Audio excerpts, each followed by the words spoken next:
Welcome back to another edition of Seahawks Central Sports. I'm Lucas Haskins, sitting alongside Ben Tyson. We're here to update you on everything related with Seahawk athletics. That's right, Lucas. We have a great show planned for you today with interviews with men's soccer coach Aiden Heaney and women's soccer coach Paul Kearney. And if that wasn't enough, Ben and I are going to break down some of the hot topics in the sports world and discuss them. But first, let's get to the news and highlights. As I reported last week on Seahawks Central News, former men's basketball coach Benny Moss has officially resigned as a member of athletic director Kelly Merton's staff. According to the Star News staff writer Brian Mole, the two sides agreed on a $225,000 settlement. Moss was given a 5-year contract in April 2006 and struggled in his first year to the tune of a 7-win, 22-loss season. 2007 saw a meteoric rise as the Seahawks went 20-13, just barely missing out on a postseason berth. It was enough, however, for A.D. Mertens to merit a 2-year extension meant to keep Moss in town until 2013. It was all downhill from there, though. Moss won 7 games in each of his last 2 seasons before being unceremoniously fired the week of the homecoming game, January 28, 2010. His overall record as head coach was 41 wins and 74 losses. Moving on to news regarding our new basketball coach, Buzz Peterson has signed yet another recruit. Mid-major trophy guard Kareem Simmons from Georgia has chosen UNCW over SMU, Tulane, App State, East Carolina, Murray State, and Winthrop. According to the Star News, the 6'2", 180-pound left-hander likes the idea of playing a role on a rebuilding program. When asked about his playing style, Simmons said, "I bring leadership, hustle, dedication, passion. Been doing this ever since I was young. I'm a team player but can also take over the game." End quote. Simmons is just another name on the growing list of regime changes made since Buzz's hiring in April. The UNCW men's basketball schedule was released last week with many exciting games for Seahawks fans to look forward to. Notable matchups include a November 20th tip-off against the Buckeyes of Ohio State in Columbus and a rematch of last year's Task at Trask against the Wake Forest Demon Deacons, this time at the Greensboro Coliseum. The Buzz Peterson era begins in Gainesville, Florida against 2-time champion coach Billy Donovan's Florida Gators on Friday, November 12th.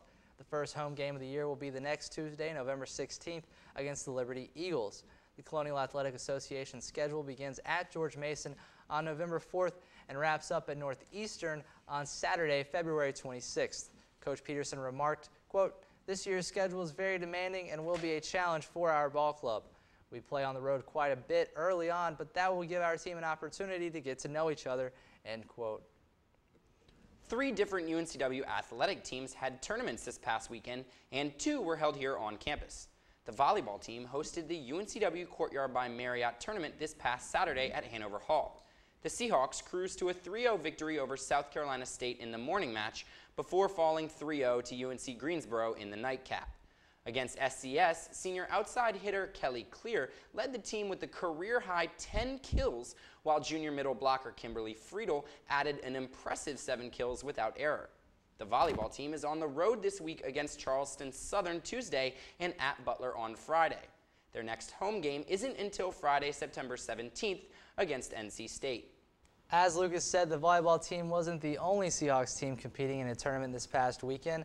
Our men's soccer team traveled to West Virginia for the Save Face West Virginia Classic.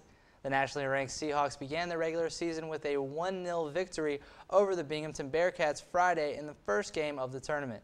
Nassim Berjones' header in the 15th minute was the game's only goal, coming off of a free kick from junior Sean Utterson.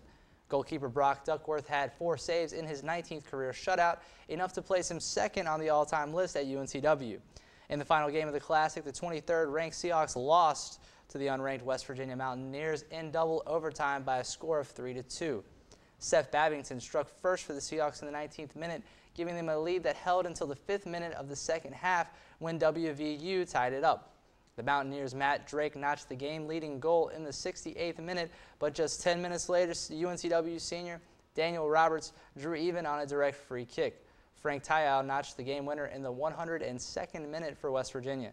It was the Seahawks' first loss in their last 13 regular season games. That, too, was a double OT thriller way back in September of '09 to the Blue Devils of Duke. The Seahawks left Morgantown with their heads held high, though, with 2 players, Roberts and senior defender Indy Smith, on the all-tournament team. The men play again this Friday night at 7:30 at home against Central Florida. Moving on to the last tournament of the weekend, the women's soccer team hosted Elon, Coastal Carolina, and Gardner-Webb for the Hilton Garden Inn Invitational. That's right, Lucas.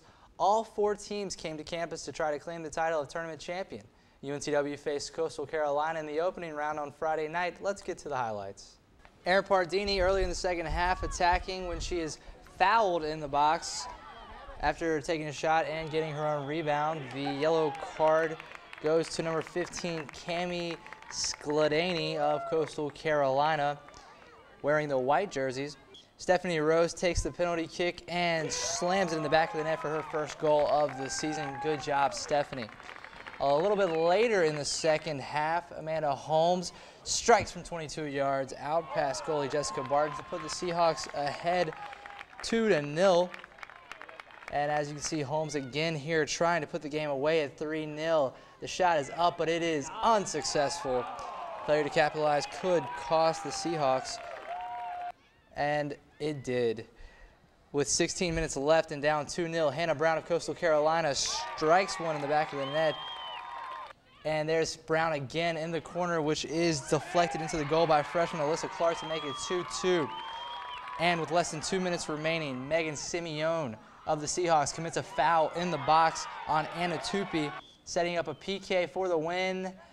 And it goes. Megan Thomas breaks the hearts of Seahawks fans in attendance. We caught up with Coach Paul Kearney for his thoughts after the game.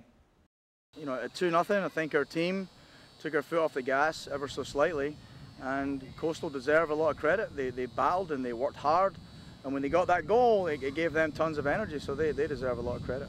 We have to understand, we have to take advantage of the opportunities we have, and maybe a little bit smarter toward goal. We could have been 3 or 4-0 up.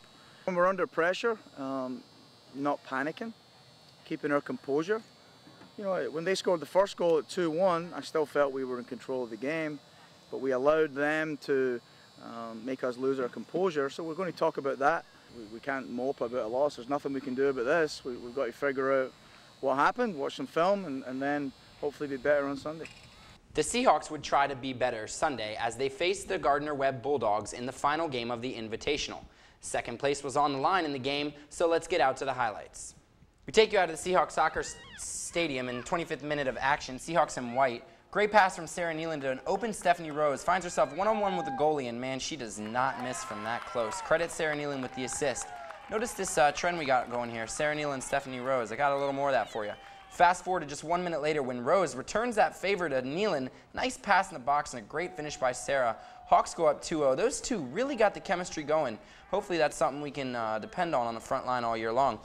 Take you to the second half of action now. Megan Novak with a nice pass to Amanda Holmes, who finds her favorite spot at the top of the box and rips a shot near post bottom corner. Sends the Hawks up 3-0.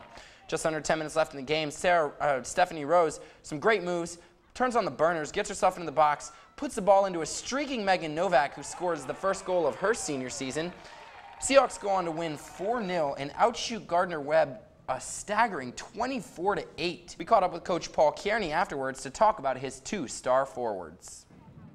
When Sarah and Stephanie run together, they've developed a little bit of a chemistry. Against Francis Marion, when those two played together, Stephanie scored, then Sarah scored, and then today, I think Sarah assisted on one of the goals for Stephanie. So they've got a good chemistry up there together.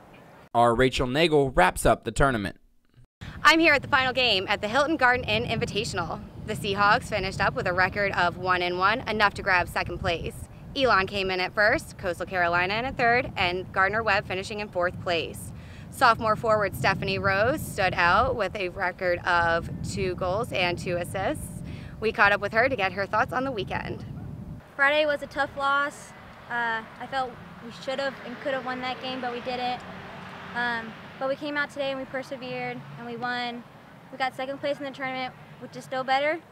It wasn't first, but second, you know, it's runner-up. But it definitely showed some things we can improve on and some things that we improved on from last year. So I think overall it was a good success, I guess. We just come out every day to practice, work really hard, as if we're playing a game. I mean, if you come out and watch our team practice, it's like we're playing an opponent that we hate. You know, we pull jerseys, we foul, we do everything that we would in a game so that we're prepared for the next game. The Seahawks improved to 2-3 for the season, and their next game is at Charlotte this Sunday, September 12th. Their next home game is the 16th against ECU. This is Rachel Nagel reporting for Seahawks Central Sports, Teal TV. Thanks, Rachel. Along with the runner-up finish, Megan Novak, Amanda Holmes, Megan Simeone, and Stephanie Rose were all named to the All-Tournament team. Overall, it was a busy weekend for Seahawk athletics, and all our athletes did us proud. Right you are, Lucas. Right you are. Stay tuned because after a short break, we'll have an interview with both head coaches of the UNCW soccer teams. Seahawks Central News, we'll be right back.